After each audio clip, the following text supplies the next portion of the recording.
Sean muy bienvenidos y bienvenidas a un nuevo capítulo, el sexto ya, de Conversaciones Desastrosas. Este espacio que, lo tenemos pensado para hablar distintos temas vinculados con el proceso constituyente, con los temas de fondo que deben tratarse de manera más profunda y al mismo tiempo de manera didáctica, de manera pedagógica, para que cualquiera que esté interesado pueda, por lo tanto, comprender qué es lo que realmente se discute cuando estamos hablando de una nueva constitución.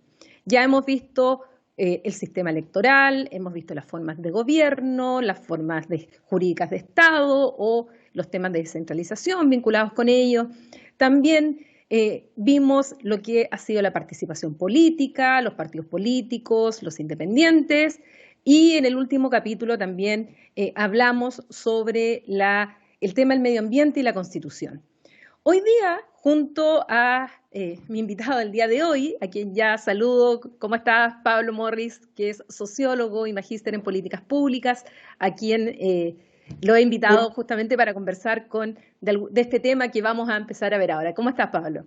Hola Paulina, muy bien. ¿Y tú? Oye, gracias por esta invitación a este espacio que como te comentaba antes de salir al aire, he seguido con mucho interés y además con mucha admiración, muchas felicitaciones por generar este espacio de conversación sobre temas, asuntos públicos que no siempre se tocan con esta calma y con esta profundidad y además con tan buenos invitados como los que tuviste en los programas anteriores. Bueno, hoy día, Pablo, quiero conversar contigo sobre el tema del trabajo, el tema laboral, que es algo que no siempre está en el debate público y que es un tema fundamental cuando estamos hablando del Estado. Y además, ¿qué vinculaciones podemos hacer respecto a la temática laboral, en el caso de esta nueva Constitución, y otros temas que tú creas que sean importantes además vincular con lo que significa el trabajo? Entonces, partiendo desde lo básico, pensemos en que este programa está justamente dirigido a personas que quieren interiorizarse desde lo más sencillo. ¿Cómo tú ves la vinculación del trabajo, del derecho al trabajo, el ámbito laboral, con una nueva constitución y el proceso constituyente? Mira, es súper interesante y súper buena la pregunta como para partir esta conversación, porque tal vez voy a partir diciendo algo bien general, un poco para enmarcar la conversación.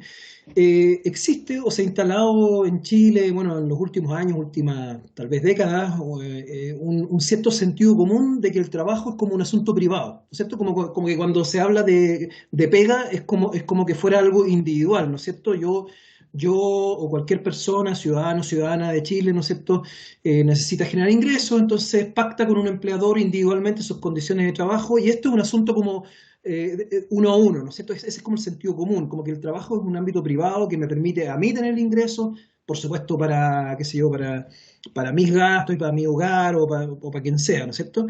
Y al empleador le permite, ¿no es cierto?, resolver una necesidad también privada. Bueno, a mí me gustaría, no a mí, digamos, sino que obviamente basado en en todo un cierto enfoque con respecto al tema laboral, primero cuestionar, y creo que eso es interesante y por eso tiene sentido ponerlo en el debate constitucional, cuestionar este sentido común de que el trabajo es un asunto privado y un asunto individual además. Yo creo, y hay argumentos para eso, digamos, desde la experiencia internacional, de que el trabajo es un asunto público. ¿Por qué? Porque si bien las condiciones laborales pueden ser pactadas individualmente, no siempre también por supuesto hay pactos colectivos y más adelante podemos hablar de eso, pero si bien podríamos reducir la relación laboral a un asunto individual, sin embargo, desde el punto de vista del trabajo mismo y del producto del trabajo, el trabajo genera beneficios sociales, ¿no es cierto? El trabajo es para que alguien, una comunidad, se vea beneficiado por ciertos bienes o servicios. Entonces, por el lado de lo que se produce, sea un bien o un servicio, hay un efecto social, hay un impacto social, ¿no es cierto? Entonces, por ese lado es algo colectivo. Y por el lado del individuo, la persona que va a realizar un trabajo determinado, tampoco nadie trabaja solo. Nadie trabaja solo más allá de que pueda ser incluso una microempresa, una empresa muy pequeña, ¿no es cierto? Pero nadie trabaja solo, siempre uno trabaja en colaboración con otros. Entonces el trabajo, por uno o por otro lado, es un asunto colectivo y que tiene efectos públicos.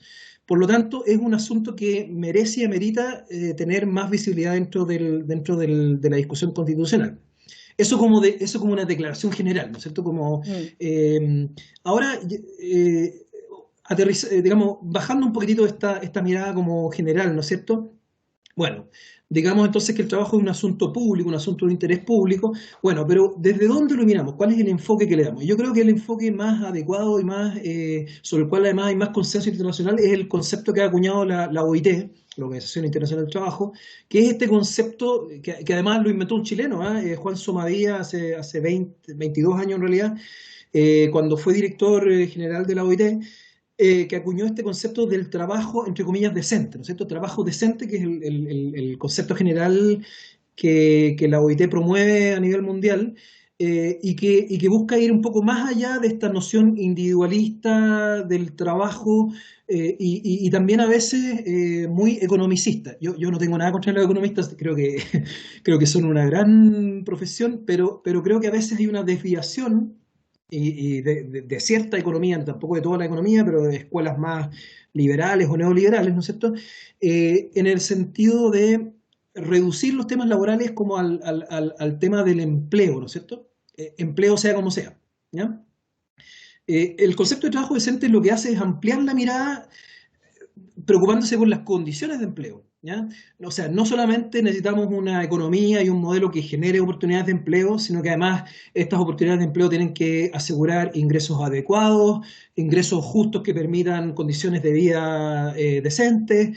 Este empleo además, estas oportunidades de empleo tienen que tener ciertas limitaciones en términos de jornada laboral, de manera que no se produzca la sobreexplotación en términos de tiempo laboral. El trabajo debiera además ser posible de ser combinado armónicamente con la vida familiar, con la vida personal, la vida comunitaria. Debieran prohibirse ciertos trabajos extremos, por ejemplo, trabajo infantil, trabajo forzoso, eh, bueno, y etcétera. Ahora, por ejemplo, que estamos en contexto de pandemia por COVID, el vínculo entre trabajo y salud, por ejemplo, salud laboral, salud en el trabajo, pero también trabajo y calidad de vida, más allá de lo laboral, trabajo y condiciones de seguridad social cuando las personas van a pensionarse, un tema también súper en boga actualmente, y además el trabajo también como un espacio de construcción de relaciones sociales. Entonces la importancia del diálogo social, y ahí el tema de la importancia de que los trabajadores se puedan organizar, la importancia de la negociación colectiva, del sindicalismo, etcétera, etcétera, etcétera. Entonces hay una serie de parámetros. Yo aquí en unos poquitos minutos ya lancé como 10 temas a la conversación, pero es importante entonces entender el trabajo como algo multidimensional y un asunto que involucra tantos ámbitos que requiere ser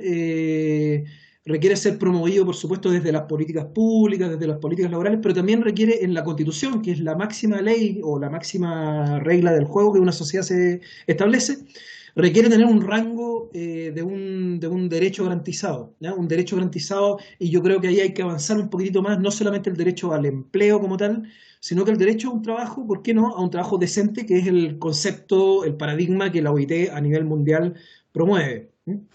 Ahora, en el fondo, lo que ocurre es que la filosofía en relación a lo que es el trabajo y la relación también con la sociedad es distinta a la que existe actualmente en la Constitución con la que se promueve, por ejemplo, lo que tú señalas de la OIT. O sea, es un cambio filosófico y de visión de lo que es esta relación laboral, y que lo tenemos en un modelo en la Constitución y que habría que avanzar hacia otro. Se trata Claro. de eso en el fondo. Exactamente, exactamente. Y por eso la importancia del debate constitucional y del proceso constituyente es que, además de la forma en que se está o se va a dar, se está dando ya, que es por primera vez en la historia un proceso democrático, participativo, con representantes electos, etcétera, etcétera, no entre cuatro paredes, o por lo menos eso es lo que debiera ser. La riqueza de esa conversación social, ¿no es cierto?, es sentarnos a conversar sobre el modelo que queremos, ¿no?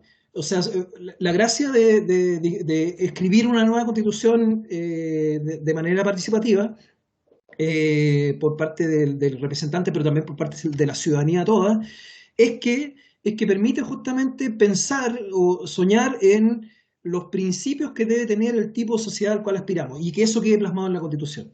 La bajada de eso después en políticas públicas, en leyes específicas, en reglamentos, por supuesto, es parte de los órganos democráticos que se establezcan para ese fin, ¿no es cierto? El Congreso y también, bueno, el Congreso, pero también, los gobiernos regionales, territoriales, ¿no es cierto?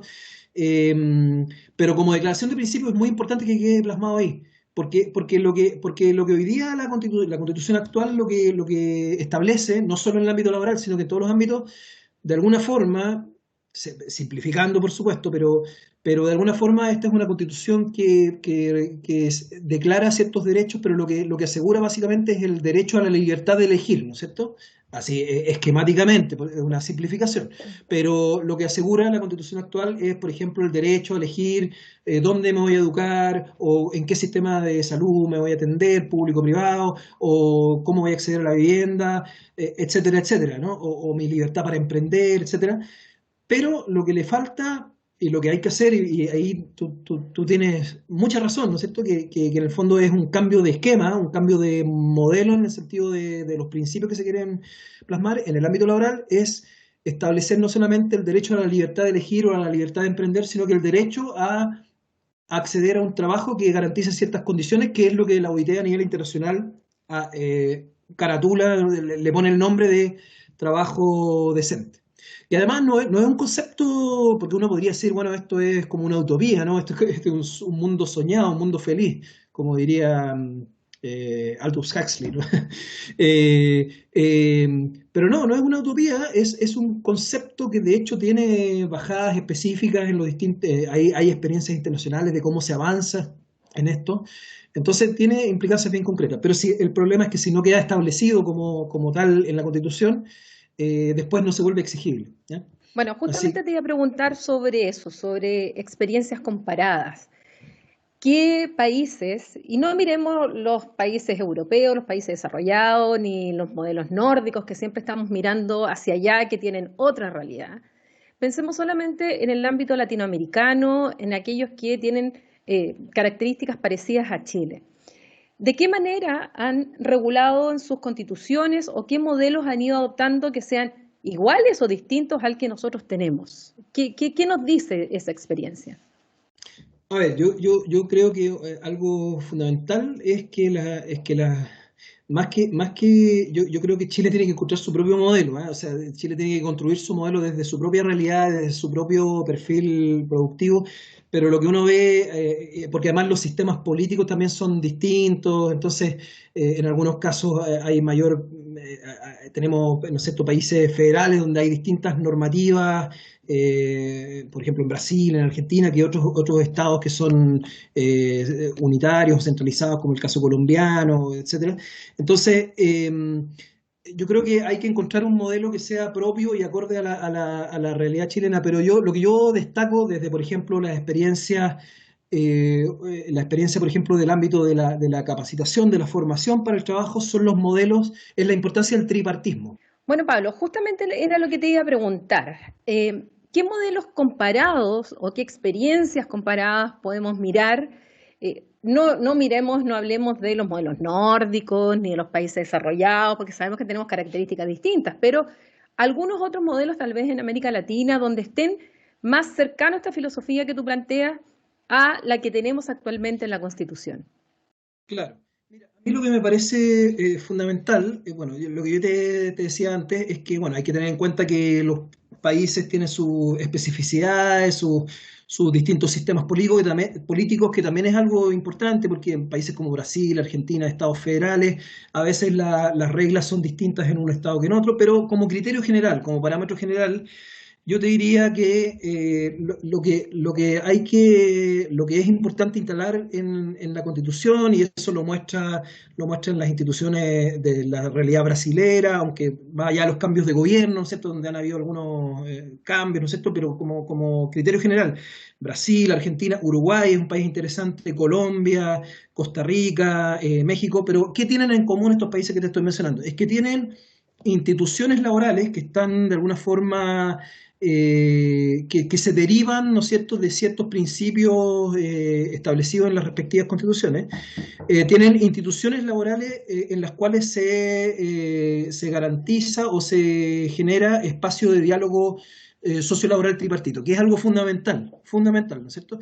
Porque por una parte las constituciones tienen que establecer ciertos parámetros, porque yo decía reconocer el derecho al trabajo digno o al trabajo decente, pero eso tiene que tener alguna bajada, algún parámetro general, sin entrar al detalle en la Constitución, por supuesto, pero parámetros de lo que se va a entender por tal.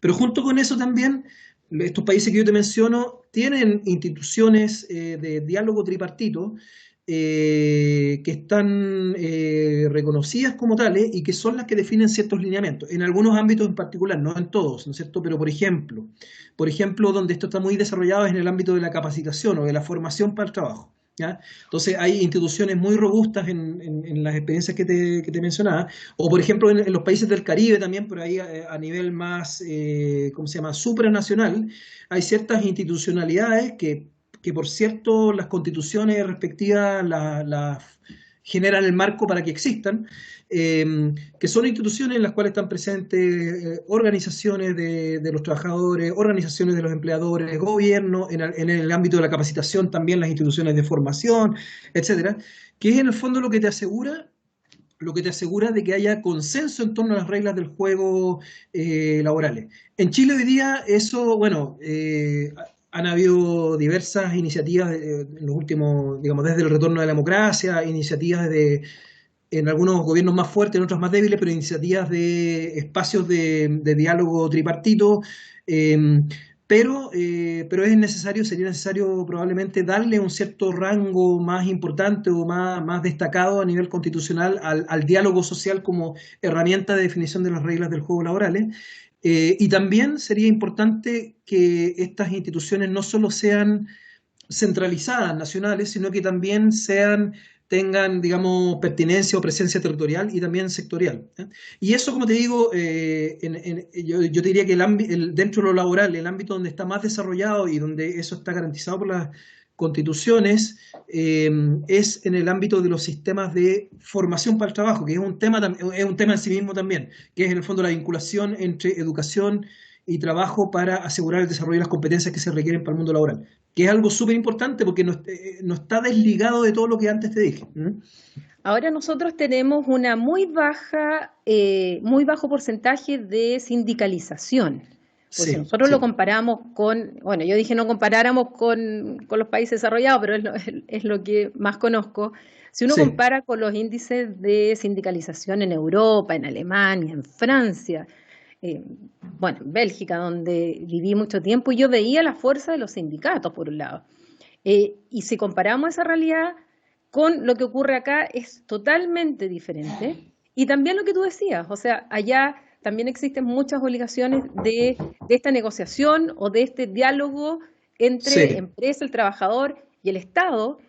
Incluso fue uno de los problemas que nosotros tuvimos con el acuerdo que tenemos con la Unión Europea, cuando había que establecer justamente la instancia digamos, ¿cómo se llamaba? De la parte de Eurosocial o la parte del pilar que tenía que ver también con la institución donde estaban los empresarios, Ah, los trabajadores sí. y la empresa, que a nosotros nos costó muchísimo implementarlo justamente porque no tenemos esa cultura que sí existe en otros países. Entonces, ¿qué pasa ahí con la sindicalización en Chile? Eh, ¿Es que hay impedimentos constitucionales o legales? ¿O en definitiva es un modelo que se impone y los sindicatos aquí, bueno, además, cada cual por su lado? ¿Qué pasa? Porque también hay otros que dicen, oiga, sí, pero miren cómo son los sindicatos de fuertes en Europa, que resulta que pueden hacer colapsar y pasa muy seguido en Europa, acá se cree que nunca están en huelga ni en paro en Europa, viven Sí. en huelga y en paro en Europa, es cosa de ver los índices en Francia, que es el metro, que es el ferrocarril, que es la policía, que son los bomberos. Bueno, eso no pasa acá. Entonces ellos dicen, oiga, ojo, porque al final eso también impide que se funcione. En Europa a Claro. veces ni siquiera se puede viajar, los aviones se detienen de un momento a otro porque las huelgas salvajes están prohibidas, pero igual las utilizan. Y de repente, pum, los controladores dicen, estamos en huelga. y todos los controladores se devuelven y todos los aviones a tierra. Entonces, ¿qué pasa ahí en la discusión? ¿Qué pasa en Chile en este tema? A ver, claro, bueno, el tema sindical es un tema que conozco harto porque me ha tocado hacer muchos estudios sobre el tema, digamos, desde mis primeras investigaciones cuando salí de la universidad hace un buen tiempo ya, hasta el último tiempo. Y efectivamente, claro, la tasa de sindicalización en Chile tuvo un aumento importante recién retornada a la democracia, porque partimos, digamos, veníamos de dictadura con un nivel muy bajo, producto por un lado de la persecución al movimiento sindical, pero por otro lado también de las leyes laborales, del código laboral que se estableció en dictadura, el famoso plan laboral, que restringió la sindicalización a unos niveles increíbles, ¿no es cierto? Limitándola solamente al nivel de cada empresa y además al interior de cada empresa poniéndole una serie de trabas y de barreras para que pudiera ser efectiva.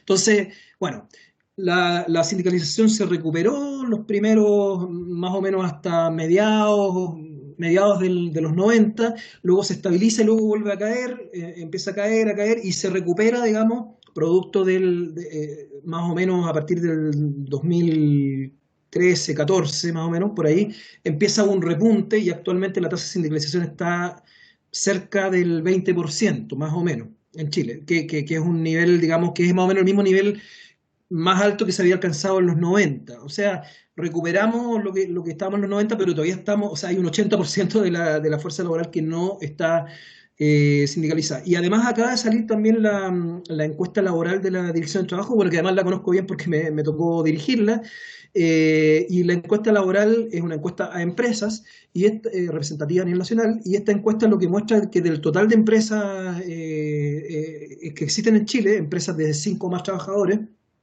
solamente el 6,5 por ahí, no me acuerdo la cifra exacta, pero 6,5 me parece, 6,5% de las empresas chilenas tienen un sindicato y generalmente son las empresas de mayor tamaño, ¿ya?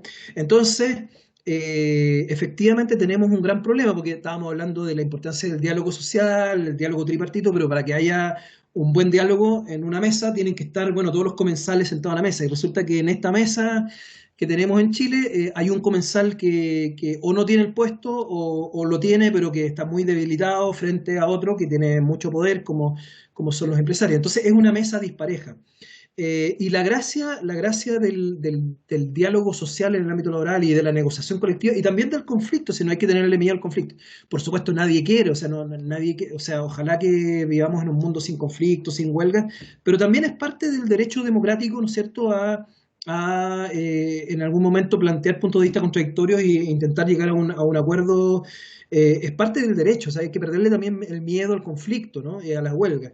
Pero obviamente cuando tenemos una mesa tan dispareja, todos esos derechos esenciales se ven afectados. Y eso no solamente tiene una importancia como en lo netamente laboral, sino que también tiene una importancia luego y eso está demostrado por múltiples estudios, en las condiciones de igualdad o más bien desigualdad socioeconómica, ¿no es cierto? Porque cuando las sociedades que tienen sindicatos más fuertes tienen menos desigualdad porque obviamente hay un poder negociador que permite redistribuir mejor los ingresos que provienen del trabajo.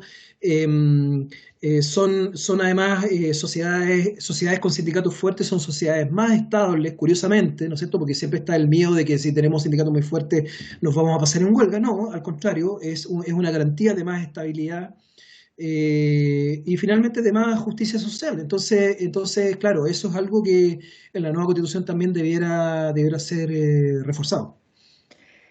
Hay una duda que yo tengo hace tiempo, porque de un momento a otro, y no sé la explicación, por eso te la pregunto a ti, escucho que antes se hablaba de trabajadores o trabajadoras y ahora se habla de colaboradores, creo que es el concepto que se utiliza. Ah, sí, sí, ¿Cuándo sí, sí. cambiamos y por qué? Mira, yo creo que es súper interesante, claro, y uno lo ha visto a Es veces que en me llamó spots la publicitarios. atención cuando de repente empecé a escuchar de colaboradores, nuestros colaboradores en la empresa. Sí, claro, Y, yo sí, dije, sí, sí. ¿y por qué no dicen trabajadores, trabajadoras? ¿Cuál es la razón? Mira, es divertido porque de hecho me pasó hace algunas semanas en un estudio que me tocó hacer para una empresa privada, donde justamente había que levantar la opinión de los trabajadores y trabajadoras, pero para mi sorpresa me dijeron, mira, y hay que hacer unas entrevistas y unos focus group con los colaboradores. Entonces yo dije, colaboradores deben ser externos que colaboran. No, pues colaboradores, como tú dices, son los trabajadores. Mira, este es un cambio que yo creo que tiene que ver, que es un cambio más de mentalidad, más cultural, ¿no es cierto? Es de sentido común que está instalado. Lo que yo te decía al principio, esta idea de que, esta idea de que el trabajo es algo individual y un asunto privado, ¿no? Un asunto entre privados y no es algo público. Entonces, el concepto de trabajadores tiene una carga histórica que está asociada al movimiento obrero, al movimiento sindical, ¿no es cierto? El concepto de trabajadores y el concepto de trabajo tiene una carga más colectiva, ¿ya? Y cuando tú hablas de trabajadores, además tú estás reconociendo que hay un actor distinto al que da el trabajo, ¿no es cierto? Hay alguien que vende su trabajo, su fuerza de trabajo, y hay alguien que lo compra, un empleador. En cambio, cuando tú hablas de colaborador, aunque estés hablando exactamente de lo mismo, pero al hablar de colaborador, y sabemos que las palabras crean realidad, tú estás como neutralizando a ese otro actor. Tú estás como estableciendo una situación que a mi juicio es ficticia, ¿no es cierto?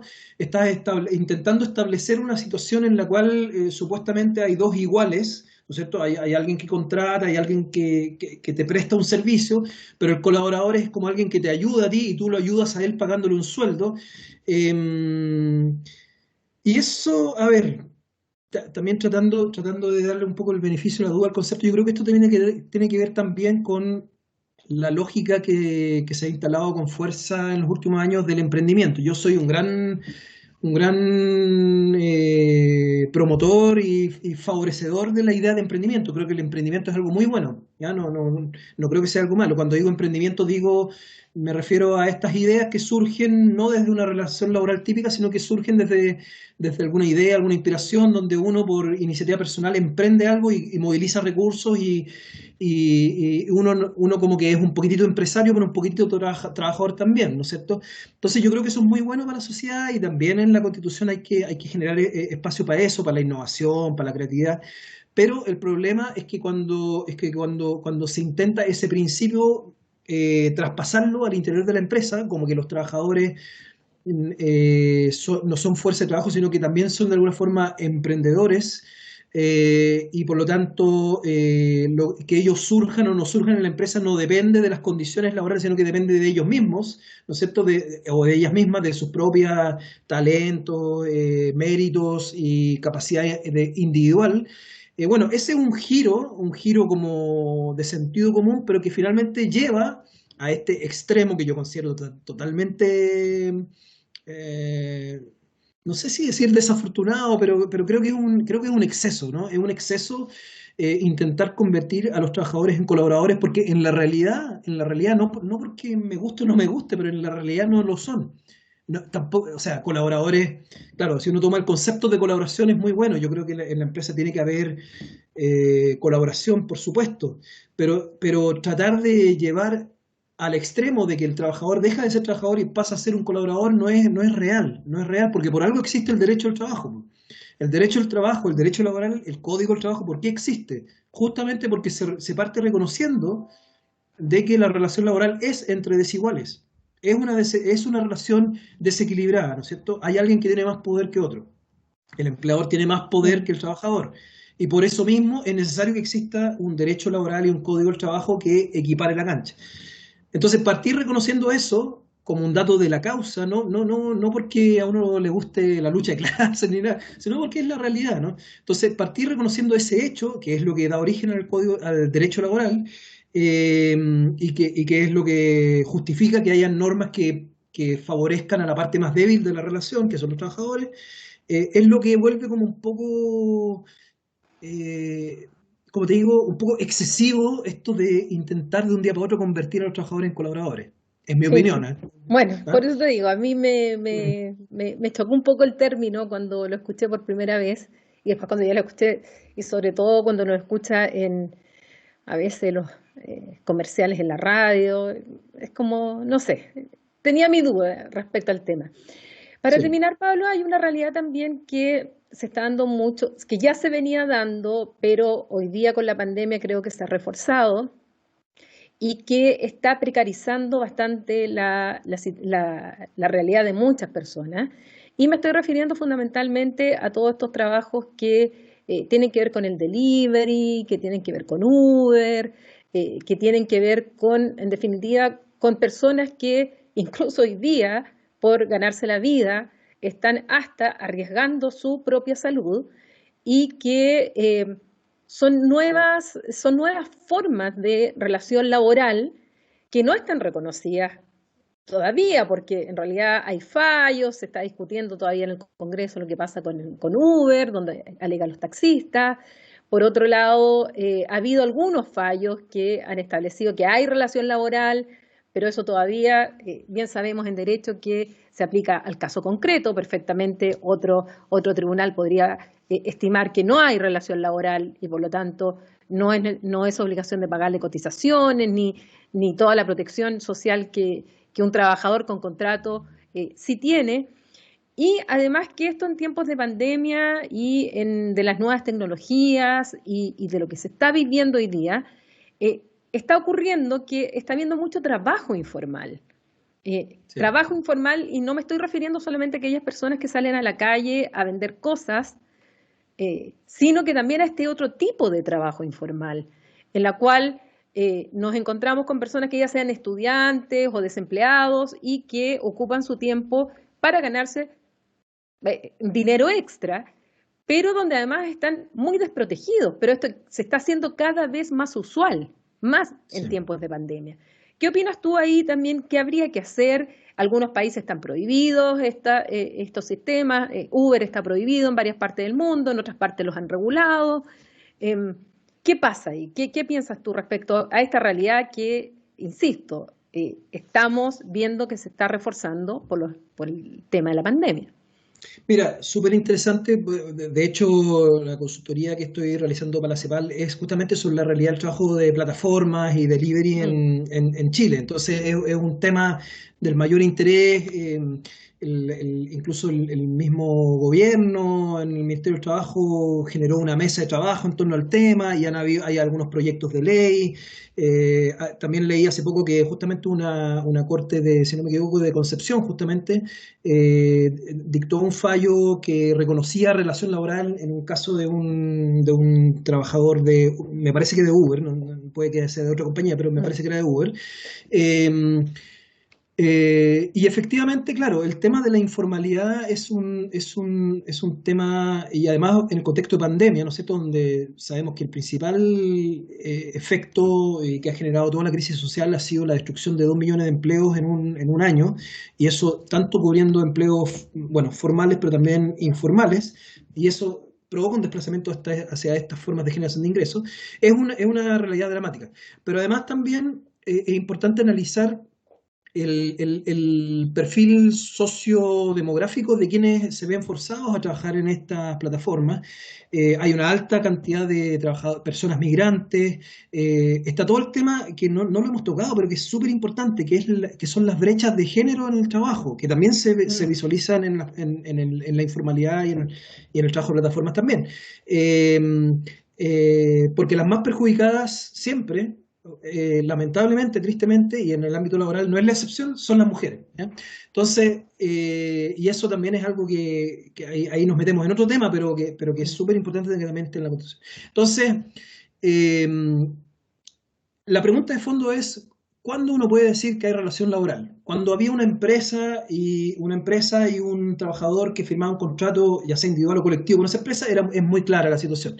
Pero lo que uno ve es que cada vez más tienen más fuerza las formas atípicas de empleo. Formas ya sea de trianguladas, donde hay uno que es tu jefe, pero hay otro que te contrata, entonces la subcontratación, la externalización, o este caso extremo de las plataformas donde, claro, tú, en el fondo, la plataforma se defiende o argumenta de que los trabajadores y trabajadoras de plataformas están prestando un servicio, por lo tanto no son trabajadores, pero la verdad es que ellos viven y generan su ingreso a partir de ese empleo. Lo que dice la experiencia internacional, y en esto no es, este no es un argumento así como que uno podría decir, este es el argumento de los sindicalistas, de los izquierdistas o qué sé yo, no. En Silicon Valley, en California, o sea, en el lugar donde la flexibilidad laboral es como lo más habitual, se estableció en el estado de California eh, que, que el trabajo de plataforma constituye una relación laboral y que por lo tanto las empresas que son digamos, las empresas que administran las plataformas, Uber, Corner Shop o la que sea, eh, están obligadas a asegurar ciertas condiciones, por ejemplo, de salud, de seguridad, de cotizaciones previsionales, etcétera, hacia quienes trabajan en las plataformas.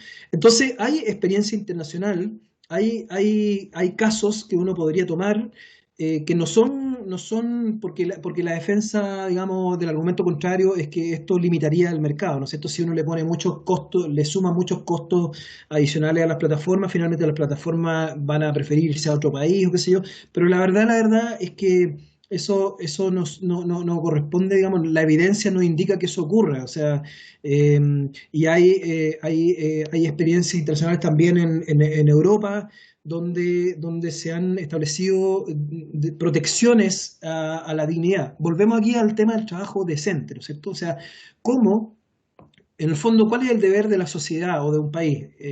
El deber de la sociedad, del Estado, a través de su constitución, es asegurar que todos sus ciudadanos y ciudadanas, bueno, puedan generar un ingreso para poder vivir dignamente, pero además que esa generación de ingresos les asegure condiciones de vida dignas, con ciertos parámetros elementales. Entonces, si uno dice que hay gente, si uno reconoce la realidad de que hay muchas personas, cientos de miles en Chile, que hoy día están viviendo con fuente de ingreso principal del delivery, por ejemplo, entonces, si el Estado no asegura reglas del juego que aseguren condiciones de vida dignas a esas personas, no está cumpliendo con su deber. Y las empresas, bueno, operan con las reglas que existen, ¿no?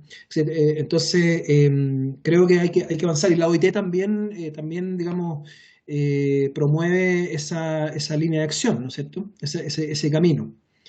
Eh, pero quería aprovechar también, porque había hablado, me salgo un poco del tema de plataforma, pero ya que te mencioné el tema de género, súper importante, a propósito de la pandemia. Yo te decía, el efecto, el impacto laboral de la pandemia, principalmente uno lo puede resumir en 2 millones de empleos que se perdieron, ¿ya? Pero ¿qué pasa? Que cuando uno analiza estos empleos que se perdieron, primero, una cosa distinta de la pandemia con respecto a crisis anteriores es que la gente salió del mercado laboral y se quedó en la inactividad, como que se generó una cierta desesperanza, ¿no es cierto? Como, ¿para qué voy a salir a buscar pegas si la verdad es que con pandemia y con crisis no voy a encontrar? Y eso, en el caso, ese proceso, ¿no es cierto?, de en el fondo volver a lo doméstico y no salir a buscar activamente trabajo porque la gente cacha, la gente sabe, digamos, que es muy difícil encontrarlo. Eso genera una realidad social nueva que tiene sobre todo rostro de mujer.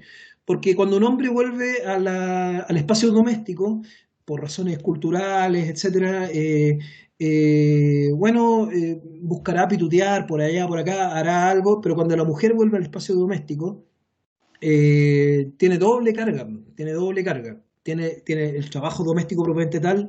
En el caso de algunas mujeres que mantienen algún tipo de trabajo esporádico, además tienen que trabajar al mismo tiempo que están atendiendo la casa, que están, si tienen hijos, cuidando a los hijos, o etcétera, etcétera. Eh, y no es casual también que, por ejemplo, o como efecto derivado de esto, hayan aumentado las denuncias de violencia intrafamiliar, porque es un efecto de lo mismo, ¿no es cierto? Entonces, también es súper importante eso. Cuando hablamos de la situación laboral de Chile, a propósito de la pandemia, pero uno de los desafíos entonces que con mayor fuerza hay que impulsar para adelante para cuando superemos la pandemia, que ojalá sea pronto, eh, es tomarse en serio el establecimiento de mecanismos efectivos de igualdad de género, también en el trabajo. ¿Ya? Se avanzó algo con el tema de la brecha de la igualdad de salarios, ¿no es cierto? También con la obligación de que los sindicatos, por ejemplo, porque hablábamos delante de la importancia de que haya más sindicalización, pero ojo, el sindicalismo también es bien machista, súper machista. Bueno, a nivel de la dirigencia nacional, bueno, tenemos una presidenta de la CUT que es mujer, ¿no es cierto? Pero si tú te vas a los sindicatos de base, es una realidad súper, súper machista. Mm. Entonces, también ahí hay como una segunda discriminación. Una primera brecha es que ojalá haya más sindicatos y más sindicalizados, pero también la segunda es que ojalá las mujeres también tengan más presencia allí. Entonces, bueno, pongo el tema también porque tiene que ver también con, finalmente está todo relacionado, ¿ah? Pero la brecha de género, la desigualdad de género es un tema que en el trabajo es súper importante y en la informalidad, que es lo que partimos hablando, también, porque muchas veces son, yo diría, la mayoría de las veces, de hecho, son las mujeres las que son más perjudicadas con estos shocks, ¿no es cierto? De hecho, por ahí leí, no me acuerdo la fuente, pero leí por ahí que estábamos retrocediendo en brechas de género, o sea, lo que se había avanzado con la incorporación de las mujeres al mercado laboral, con el aumento de la participación laboral de las mujeres, etcétera. Con la pandemia estamos retrocediendo, no sé, 2 o 3 décadas fácilmente, ¿ya? Entonces es una Bueno, situación. ahí me estás dejando varios temas para otras entrevistas, así es que, Sí. porque hay mucho, como tú dices, la verdad es que aquí los temas están absolutamente interrelacionados y eso es en definitiva la conversación, el diálogo, la negociación que finalmente va a tener que ser esta convención constitucional, cuando ya sean elegidos los 155 convencionales, va a ser justamente esto. Van a tener que ir enlazando cada uno de los efectos que se producen en un ámbito, en otro, y sacando cuáles son las bases principales que queremos para esta nueva ley fundamental que nos va a regular. Así es que, Pablo, te agradezco muchísimo esta conversación. Vimos varios temas súper interesantes, importantes, esenciales en el debate constitucional y que nos muestran, y yo creo que muchos de ellos quedaron muy al desnudo en el estallido social y otros quedaron más aún al desnudo en la pandemia. Entonces hay temas que tenemos que afrontar como sociedad y bueno, y aquí está el espacio justamente de esta nueva constitución. Así es que muchas gracias por haber compartido con nosotros este sexto capítulo ya de Conversaciones Desastrosas y bueno, y desearte mucho, mucho éxito. Oye, muchas gracias Paulina, felicitaciones por el espacio y que sigan adelante muchas conversaciones desastrosas por tu apellido, pero que en su contenido no tienen nada desastrosas, sino que al contrario, son súper súper necesarias y se agradece que se genere el espacio. Así que felicitaciones y suerte en lo que sigue. Gracias, Pablo. Ya pues, Adiós. listo. Chao, Y chao. ustedes, bueno, podrán ver este capítulo en el canal de YouTube de Paulina Astroza, este y los capítulos antiguos. Así es que nos vemos hasta una próxima conversación. Chao. Chao.